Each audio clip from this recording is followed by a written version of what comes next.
꽃은 그 아름다움과 향기로 해서 인간에게 깊은 정서와 감흥을 안겨줍니다. 특히 여러 가지 모양의 화단이나 화대들의 활짝 핀 꽃들은 도시의 아름다움을 한껏 돋궈줄 뿐 아니라 사람들에게 자기가 사는 거리와 마을을 소중히 여기고 가꾸도록 해줍니다. 이 시간에는 도시 울림로카에 좋은 화단과 화대 조성에 대해서 보기로 하겠습니다. 먼저 화단과 화대 조성에 좋은 화초에 대해서 보기로 하겠습니다. 화초로는 꽃이 많이 피어 포기가 꽃으로도 피고 꽃 피는 기간이 길며 포기의 키와 모양이 균일한 꽃을 선택하는 것이 좋습니다. 또한 화단과 화대에 심는 화초들은 야외에서 자라는 것으로 해서 계절적 영향을 많이 받으므로 계절적 특성에 맞는 화초를 선택하는 것이 좋습니다. 이번에는 화대 조성 방법에 대해서 보기로 합시다. 일반적으로 화대는 사람들의 눈길이 잘 미치는 곳에 설치하는 것이 좋습니다.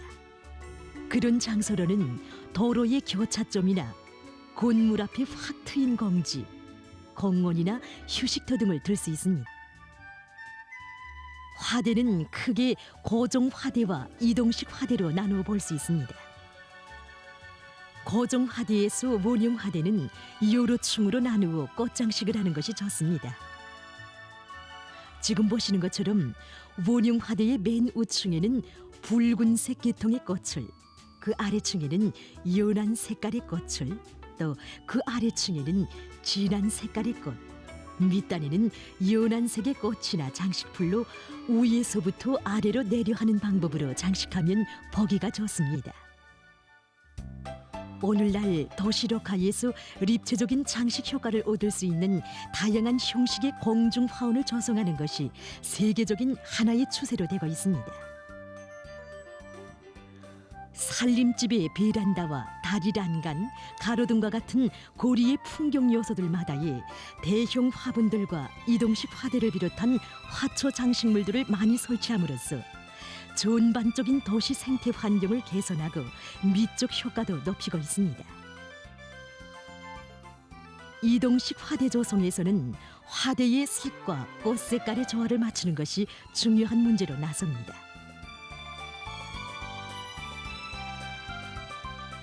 보시는 것처럼 진한 색의 화대에는 연한 색의 꽃을, 그리고 연한 색의 화대에는 진한 색의 꽃으로 장식할 수 있습니다.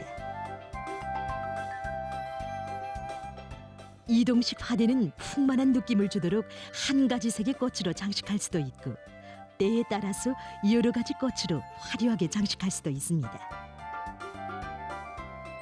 지금까지 도시 울림로카에 좋은 화단과 화대 조성에 대해서 소개해드렸습니다.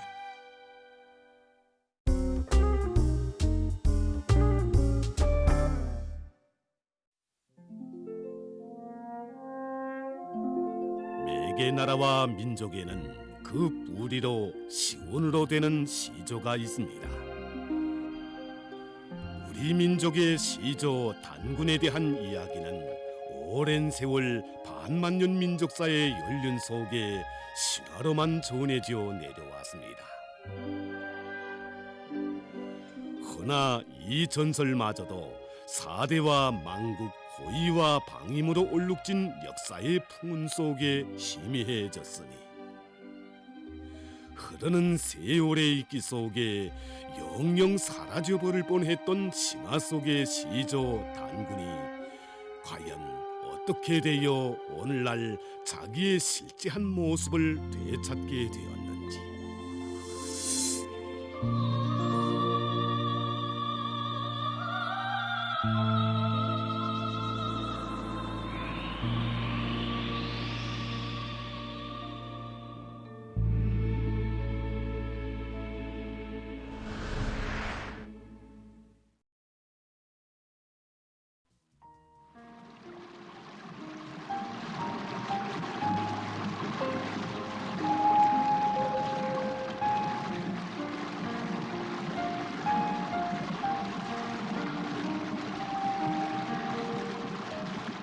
마가고래의 모란봉입니다.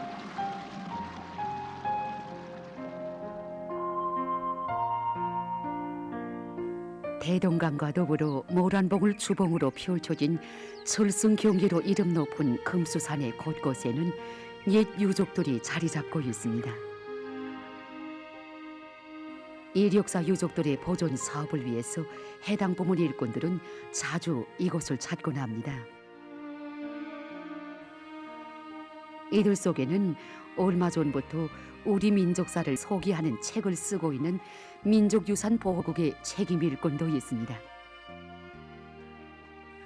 그는 도서에 삽입할 사진 자료를 위해서 전문가들과 현지를 답사하고 있습니다. 지금 송가정으로 가고 있습니다.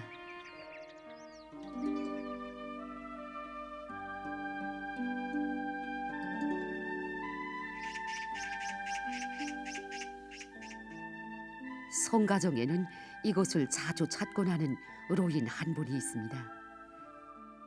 그는 조선 작가동맹 중앙위원회 작가로 활동한 적이 있는 김동직 선생님입니다.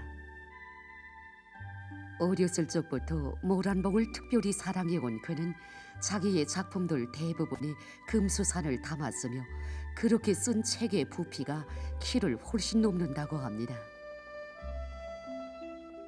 지금 저 송가정은 우리 인민들이 문화유적지로 지금 아주 명성지로 되는데, 원래는 봉건 그 사대주자들이 저기다가 그 기자묘를 만들어 놓고서 그렇게 선전한 장소입니다. 현재 그 나도 어릴 때 모란봉에 자주 올라오곤 했는데, 거긴 이제 그 양반들 묘 비슷하다 할까, 돌로 이제 울타리 형식으로 이게 두문두문 해놓고 석상도 자그마한 걸 이게 하나 해놨는데, 근데 그때는 잘 모르고 있었지만은 그의 말에 의하면 1959년 따뜻한 봄날 이곳에서는 성대한 잔치가 있었다고 합니다. 한다하는 평양시의 로인 200여 명이 참가한 잔치가 펼쳐지게 된 데는 사연이 있었습니다. 일부 사람들은 그걸 조상묘로 생각하는데, 그 조상묘를 없앴다 그러면 이게 어떻게 하겠는가. 그러니까 스스로 우리 인민들 스스로, 로인들 스스로가 그걸 알도록 해야 된다. 그래서 로인 잔치를 그 평양시 여러 각곳에 있는 노인들 한 200여 명을 모시다가 그 노인 잔치를 했습니다. 노인잔 과정에 일정하게 좀 분위기가 서니까 누군가가 저 기자묘라. 시간이 어느 정도 흘러 기분이 고나해진 노인들 속에서는 옆에 있는 기자묘를 화제에 올렸습니다.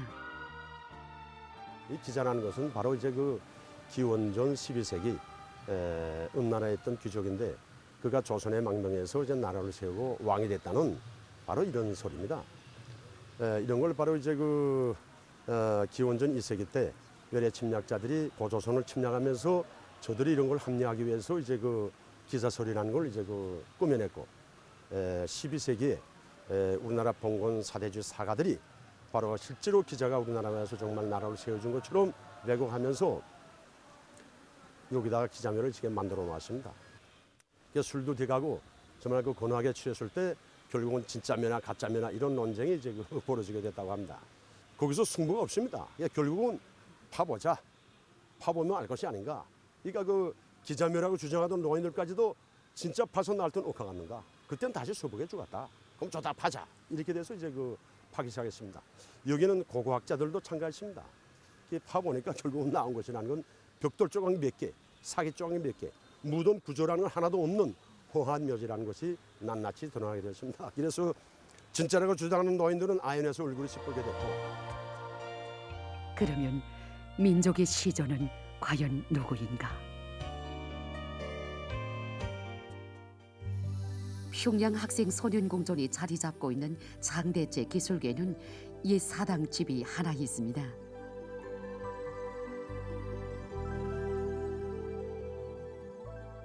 이 건물이 바로 이제 그 단군을 제사지내던 이런 그 승용전입니다.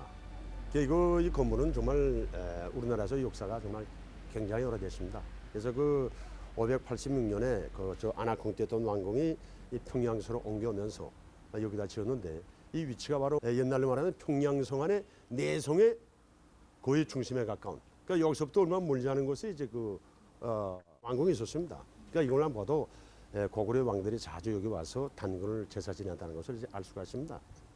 그러던 것을 이제 1429년도 15세기 초엽 때 이제 이거 다시 했는데 그때 이제 동명망을 같이 여기서 제사 지내게 되면서부터 지금처럼 숭룡전이라고 이렇게 불러왔습니다. 그런데 이제 일제 시기 일본 놈들이 단군 말살 책당 위해서 이 건물이 오랫동안 사용되지 못했습니다. 이게 오랜 건물이라는 것은 바로 주춧돌 하나만 봐도 잘 알 수가 있습니다. 저기 바라보는 저 주춧돌이 바로 고구려식의 전형적인 이런 돌입니다. 그때 당시는 그 후예처럼 잘 가공되지 않은 자연들 그대로 갖다가 정말 기하학적으로 잘 맞춰서 저렇게 훌륭하게 지금 해놨는데 또한 이 밑에 기단돌도 저 전형적으로 고구려돌입니다. 저거. 이 고구려돌, 고려돌, 조선망국왕조식 이런 돌들은 다 다르십니다. 양상이. 저거는 이제도 아까 가서 바꿨지만 울밀대, 평양성 일대에 썼던 저 돌하고 딱 맞아 떨어집니다. 그러니까 이 역사가 얼마나 오랜가. 이것만 봐도 우리 민족이 오래전부터 단군을 정말 민족의 원시적으로 이렇게 신격화하고 숭배했다는 것을 잘 알 수가 있습니다. 그러나 어디까지나 지난 시기 학계가 찾으려고 한 시조 단군은 신화적 존재에 불과했습니다. 이것은 우리 선조들이 민족의 시조 단군을 신화적 존재로 여기면서 많은 전설들을 만들어낸 데도 있지만 보다 중요하게는 일제의 단군 말살 책동과 연관돼 있었습니다. 일제는 조선을 강점한 첫 시기부터 우리 민족의 이 궁지와 이 자부심을 말살하기 위해서 이 단군을 말살하기 위한 책동에 이제 착수했습니다. 일제는 이제 이 단군의 역사를 말살하기 위해서 단군과 관련된 이 역사 문헌들을 모조리 이제 이 집들과 이 마을마다 두지면서 찾아겠고서는 몽땅 다 불살라버리는 이런 만행을 감행하는 한편 조선 총독부에다가 조선사 편수위원회라는 것을 내야겠고 이 편수위원회에서 조선 역사를 이제 편년체 형식으로 이제 서술하게 했습니다.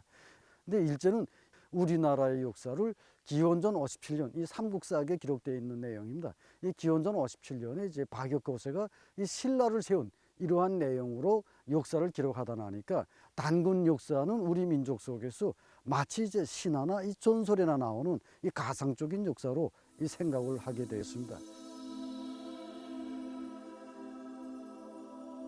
민족의 원시조 단군의 존재는 외세가 펼쳐놓은 흑막 속에 깊숙이 묻혀버리게 됐습니다. 우리 민들 속에서 대대로 이제 내려오면서 널리 알려진 이 단군 신화. 여기서 이제 주인공 문제가 이제 실제 인물인가 아닌가 이걸 밝혀내자면 여러 가지 이제 조건이 있어야 했습니다. 말하자면 단군이 나라를 세울 때 어디다 세웠는가, 그 도읍지가 어디였는가 이런 걸 증명할 만한 이런 증거물이 있어야 됩니다. 말하자면 성곽이라든가 여러 가지 무슨 유적이라든가 유물 같은 것, 당시까지는 이런 문제가 밝혀지지 않았습니다. 김일성 종합대학에서 역사학을 전공한 후 대학에서 교원 생활까지 한 바 있는 그는 오늘 도서지필에서 제기되는 문제들을 토론하기 위해서 모교를 찾아가고 있습니다. 모교에는 그가 존경하는 역사학계의 권위자들이 많습니다. 그들 중에는 연세가 70을 넘어선 그의 옛 스승인 남일영 교수도 있습니다. 그는 국가의 존재를 론중하는 데서 중요한 몫을 차지하는 송곽에 대한 논문을 써낸 바 있는 학자입니다. 할 수 있었던 근거가 뭐냐? 마침 그는 대학 군내에 있는 송곽 자리에서 우리 민족의 첫 국가였던 고조선의 송곽에 대해 학생들에게 얘기해주고 있었습니다. 고대 국가는 반드시 외래 침략을 막고 또 지배계급들이 자기의 재산과 생명을 보호하기 위해서 성을 쌓았습니다. 이 성을 이제 찾는 문제였습니다. 그런데 그때 우리들이 이제 이 성곽을 연구하는 데서 자료들을 보게 되면 기원전 3세기, 4세기 그러니까 고조선 말기의 성들은 몇 개 남아 있는데 5천여 년 전에 그 성곽을 찾는다는 건 솔직히 말하면 그때 막연했습니다. 어떻게 할 것인가 이 가다가 좋다. 그러면 우리 고조선 후기의 성곽들을 재검토하자. 재검토하자. 그래서 우리가 연구 사업을 첫 돌린 게 항해북도 봉산군 지탐리 도성으로 돌렸습니다. 성이라는 건 그 시기마다 쌓은 층이 서로 다릅니다. 해서 그 단면을 발굴하니까 밑에는 여러 가지 흙을 막 갖다 쌓은 층, 두 번째 층은 돌과 흙을 딱 섞어서 쌓은 층, 세 번째 층은 판축 방법으로 한 층, 이렇게 나타났습니다. 이 성벽 축조 방법은 그 시대적 차이를 표현합니다. 그러나 지탐리 토성 하나에서 나왔다고 그것으로 결론하지 말자.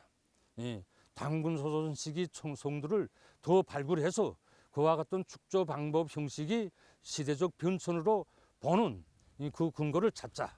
그래서 우리가 다음으로 발굴한 것이 지금의 남포시 온천군 성년리 토성입니다.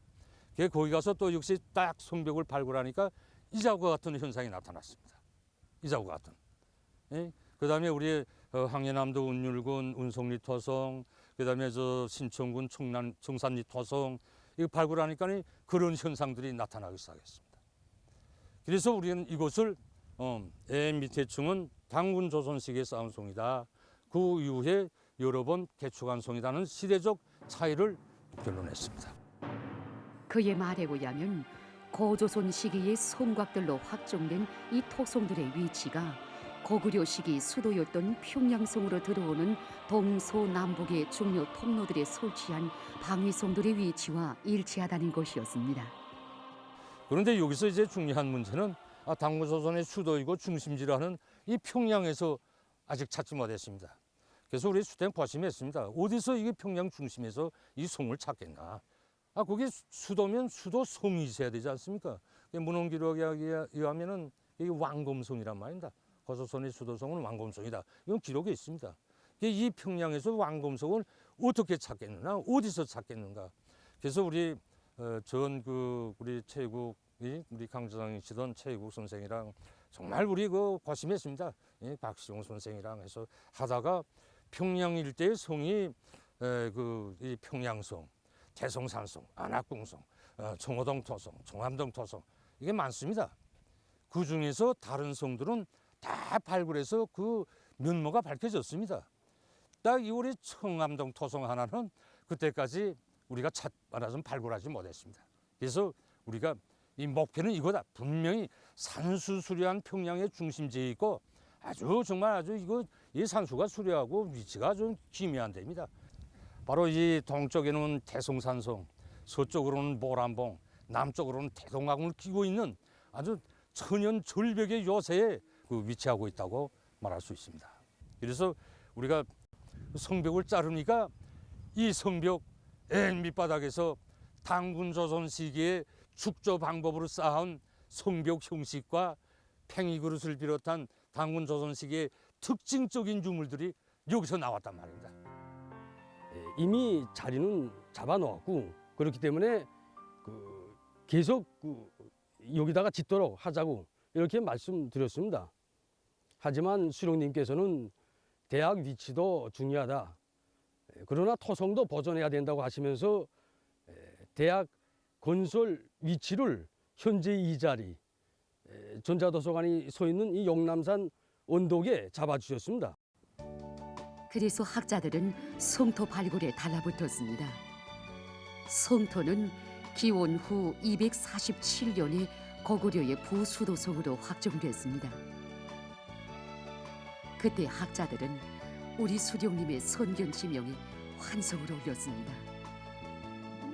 그러나 당시까지는 그 토성에 더 오랜 역사가 묻혀 있다는 데 대해서 알 수 없었습니다. 이것이 세상에 밝혀지기까지 아직은 수십 년이라는 세월이 흘러야 했습니다. 김일성 종합대학.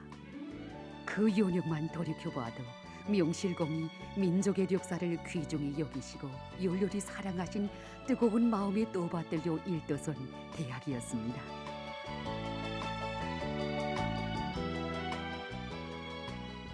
오늘 여기 룡남산 마루에서는 김일성 종합대학 경제학부 제17기 졸업생들과 역사학부 교원 학생들과의 상봉 모임이 진행된다고 합니다.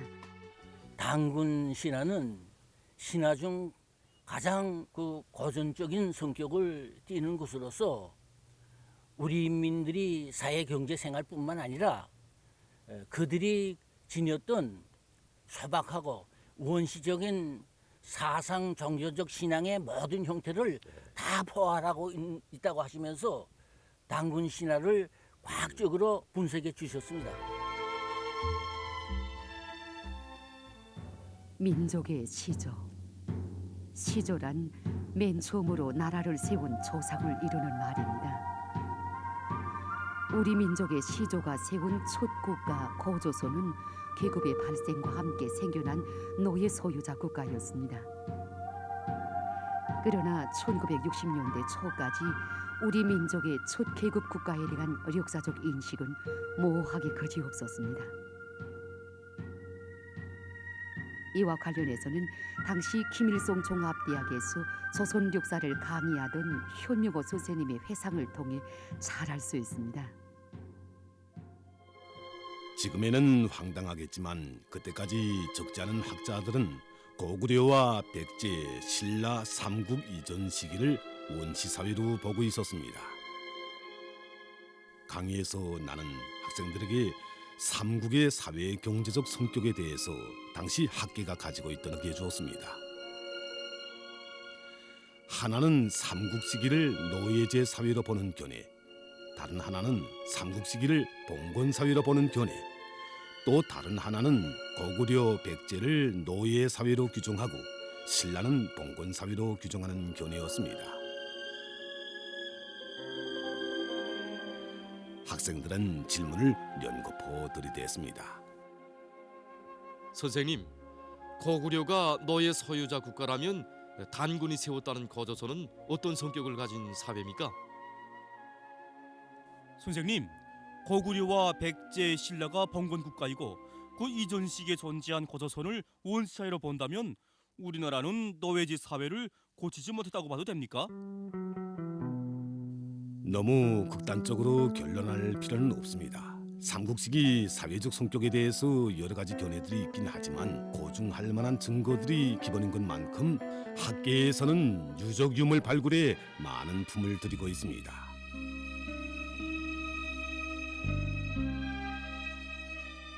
우리나라에서 노예 소유자 국가의 존재 여부에 대한 이론 강의를 두고 경제학부 1학년 일반의 학생들 속에서는 논쟁의 불이 일었습니다.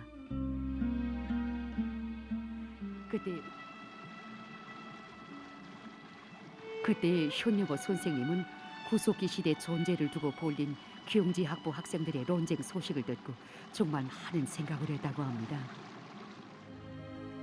구석기 시대의 존재 문제, 이것은 조선 사람의 조상을 신석기 시대의 다른 지역에서 흘러들어온 이주민들의 집단처럼 묘사하던 학계에 던진 폭탄과 같았습니다. 그로부터 얼마 후 라손시 굴포리에서 구석기 시대 중후기에 사용됐던 여러 점의 노동 도구들이 발굴돼서 세상 사람들을 놀래웠습니다.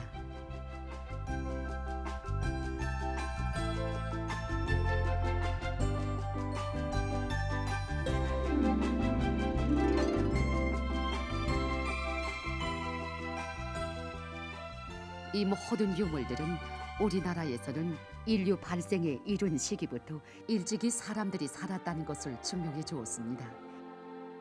고고학계에서는 인류 발생 문제를 밝히기 위한 유적 발굴 사업이 활발히 진행돼서 신석기 시대, 청동기 시대의 유적과 유물들이 수많이 알려지게 됐으며 결국 우리나라는 원인, 고인 단계를 걸쳐 신인 단계에 이르렀고 현대 조선 사람의 직접적 선조인 조선 옛 유형 사람들이 이 땅에서 몇 년이 살아오면서 국가 시대에 들어섰다는 것이 밝혀지게 됐습니다.